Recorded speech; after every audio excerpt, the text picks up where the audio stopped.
Diane, the Creative Inkster. It is Tuesday, September the 6th, and I'm excited to be sharing this project with you tonight. This is Technique Tuesday, where we do one at least, but tonight a couple of techniques. In fact, I think it's really three, if we're being totally honest about it. This card really spoke to me when I saw the colors and sort of something of a similar nature. Definitely perfect for fall. Could definitely have done this in other fall colors, but I just think this is a beautiful looking card with some embossed vellum. So if you're watching live, let me know you're here, say hi, and if you're watching on the replay, just leave me a comment. I love hearing what you have to say about these videos when you've had a chance to watch them. Let's get a little better lighting on the subject. Awesome. All right, let's get started. So I'm going to be using my blending brush and Pear Pizzazz ink. It does look like this is much darker, but I was pretty sure it was Pear Pizzazz that I used. So let me grab that piece of pattern paper. It measures 4 by 5 1/4, and it's from the pack that we have out this fall in the July to December mini catalog called Rustic Harvest. It's got Cajun Craze, one of my favorite fall colors, Crushed Curry, Early Espresso, Mary Merlot, and Mossy Meadow.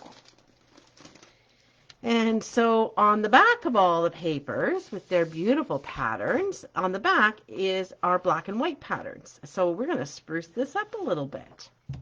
Grab an ink pad, and like I said, I'm using Pear Pizzazz and one of your blending brushes. You could also use a sponge or a sponge dauber. I'm just going to grab a scrap piece of paper from over here in the corner so I don't muck up my clean sheet.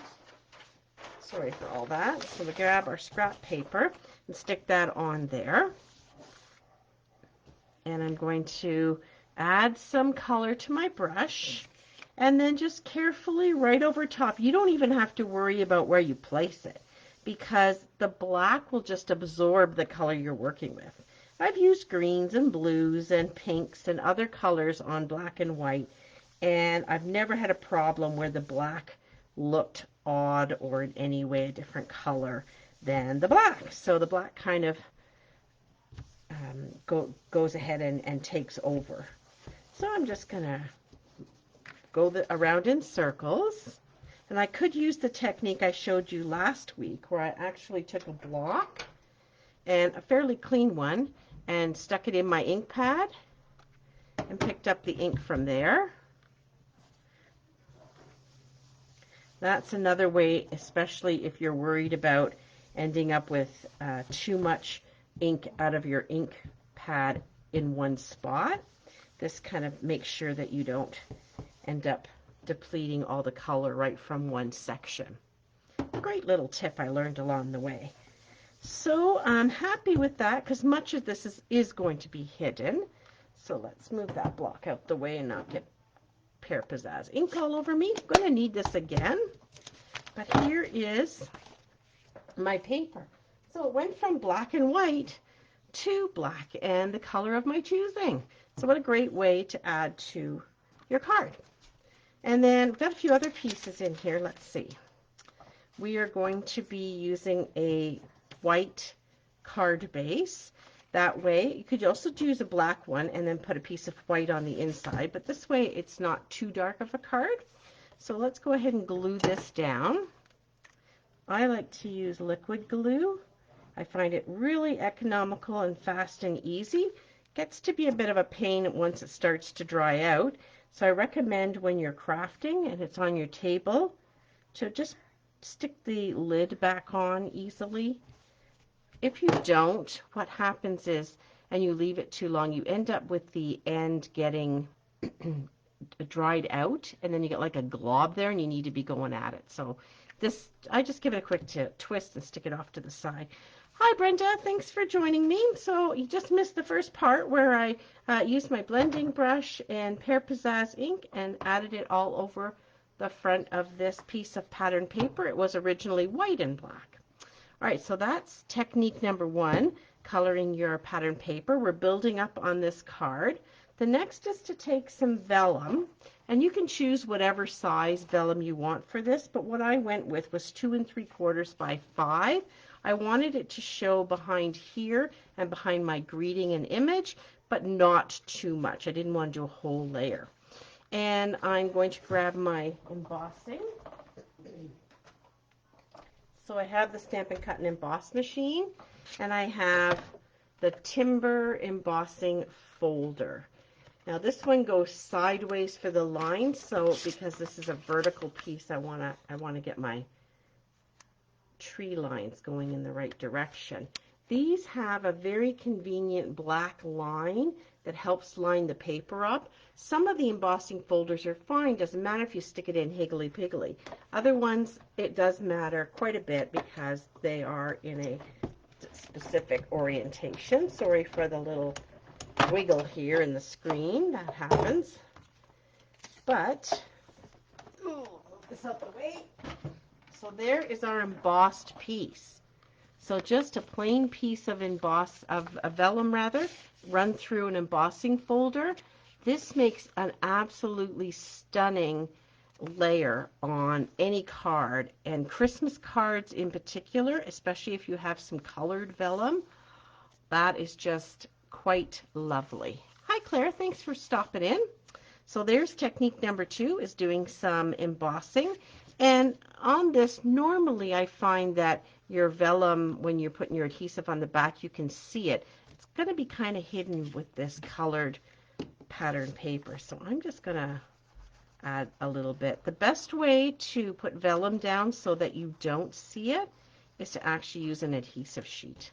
That's what I found. Then you cover the entire layer, no bubbles, and you don't see your adhesive at all.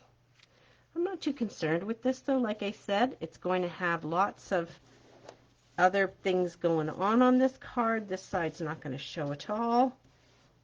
And it has that crinkly look from being through the embossing folder. So there we go, just pressing that into place. You can see a little bit of the adhesive on the right side, but the other sides are not too bad. We're going to add more. So there's 2 techniques. Now we're going to grab a few other pieces. So this is a piece of white that was originally, I think I gave the size of about 2 3/4 by 4. That's kind of whatever you want to use. You know, it really doesn't matter. Whatever your layer is going to look good with. I wanted to use the stitched rectangle, so then I cut a piece of early espresso just slightly larger. So the early espresso is 2 3/4 by 4 1/8, and then this is that 1/4 of an inch all the way around, or sorry, 1/8 of an inch all the way around, bit smaller. So it has just a small thin border around it. All right, let's get our stamping piece going here. So lately, hi Marilyn, thank you so much. I know, right? If you don't know about using it, you know, if you don't see it in use, you forget about it, right? Totally. Okay, so I'm using this Beauty of Friendship. Now it was a bundle because it had dies. Now the dies did not carry over with Stampin' Up, but the stamp set did. And it was in my pile of stamp sets, well, who's kidding who, was on the shelf and hadn't seen ink in a long time. It was time. So let's be honest and get it out. So I want to use the tree for sure. So grab a block here. And the D block is a really good size. If you're in the market for buying blocks, I highly recommend this size here, which is mostly square. It's a D block, and it is reasonably priced at I think it's $11.50, and it fits many, many, many of our stamps. So when you're putting these on, I was just about to slap it on like that. That's not the best way. The best way is to lay it flat, and if it doesn't fit straight up and down like that, try it on an angle and pick up your stamp this way. Then you're less likely to have bubbles underneath or have it go a little wonky. And I kind of want to center this with the base of the tree closer to the bottom of the stitching, just making sure I have the right side up here. There we go. And we're going to use Early Espresso for the tree. Let's get that lined up. If you don't use grid paper, get some or if you don't have any of our grid paper, get some cheap graph paper. You know that stuff we used to have in school? It gives you at least some lines with which to use as a guide point for getting items straight. One of the main reasons I like using it is when I have a greeting and I'm not quite sure it's going to land straight, I'll line it up on the grid line and do a practice run right on the line, and then I know I've got it straight on my block. All right, so let's clean this guy up. We are done with the tree. It's nicely drying. And then I used 2 of the bush. They look like bushes. They don't look like tops of trees. But there are 2. This is another one of those 2-step stamping. One is more of a background, and but it's graduated, variegated, I guess is the word. And then this one here has it's got, you know what, I should just stamp them and show you. Forget trying to explain this. Let me show you what they look like, and then you can know for yourself. So we'll put the first one down here in Pear Pizzazz.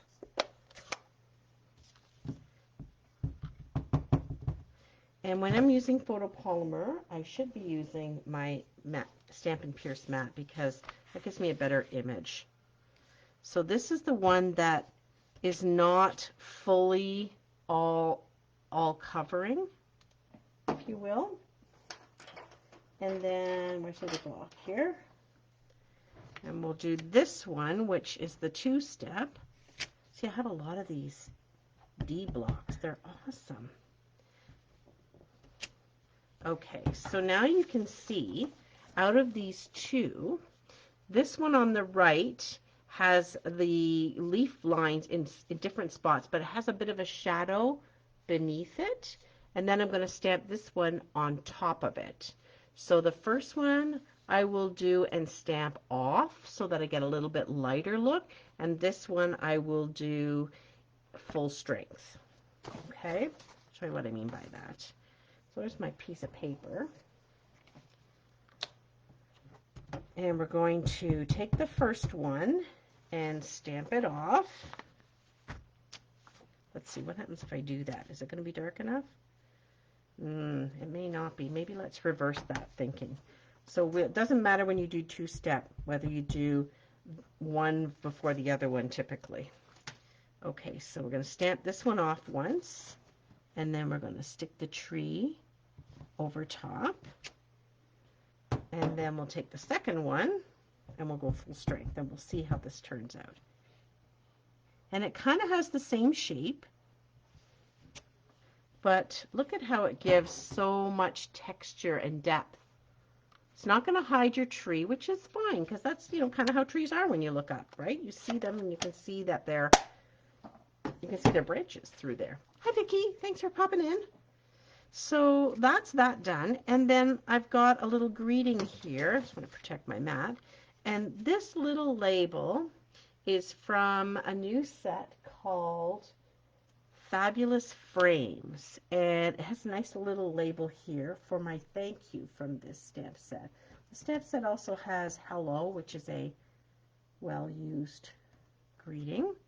And then I like this thank you. So I'm going to ink this guy up. I'm going to do this in early espresso. Here we go. And I've die cut it first, and then I can really, with the photopolymer, very easily see how to place this in the center, top to bottom and left to right. All right. So why did I say that? Oh, the 3 techniques were on this card, so we'll reiterate all of that. We have our pattern paper layer, which with Pear Pizzazz and my blending brush, I added color to it. It was white and black. Then I took a piece of vellum that was 2 3/4 by 5, ran it through the embossing folder, the timber embossing folder. Any embossing folder would do. This one just kind of goes with the pattern, and that adds just a beautiful amount of texture. And then some 2-step stamping on this card here. All right, so then we're going to glue this guy together. Hi, Claire. Oh, thank you. Thank you for your kind words. It's fun to try new things, right? And especially when you have stamp sets like I do that need to be inked up and used. And we can just bring them to life with some different techniques. There we go. So now we're going to layer this one on here. Now, if you find that your stuff doesn't quite get positioned the first time around, really give some thought to using liquid glue because it allows you to kind of wiggle it in place if you goof it up. I find that that's so helpful because, you know, we're not perfect.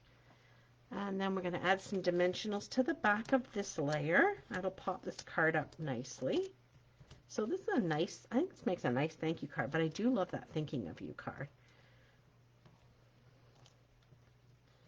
And I don't think this is particularly gender specific. I think this kind of card goes for anybody. And I'm into trees right now because it's fall, but honestly, could use anything. And you could put some ribbon or twine through those holes if you wanted. I'm just going to stick it on. I'm good with that. A little bit of dimension to it. We're going to add something else to this card that I didn't on my very first one. This time I'm actually going to center it over here. You know, that's just a little different. This one here was a stitched rectangle from that set of dies. And then something that's new that I've not used too much is this embellishment. Let me just find it here. It's in the July to December mini catalog, leaf label and amber gem combo pack. I haven't even used the leaves yet, which are maple leaves. So as Canadians, you know, we have a big affinity for that. But so it comes with your leaves. I think there's 25 in here, 50 leaves. And then these great gems. So that would be 5, 10, 15, 20, no, 10, 50 and 50. Perfect. And I'm going to put a couple of these amber gems on this tree. Actually, that's where I'm going to put them to hide those holes. There we go. And boom, we have this pretty, did I put the same size on there? I think so. Very pretty card. So I'm going to add a bit of Wink of Stella just to my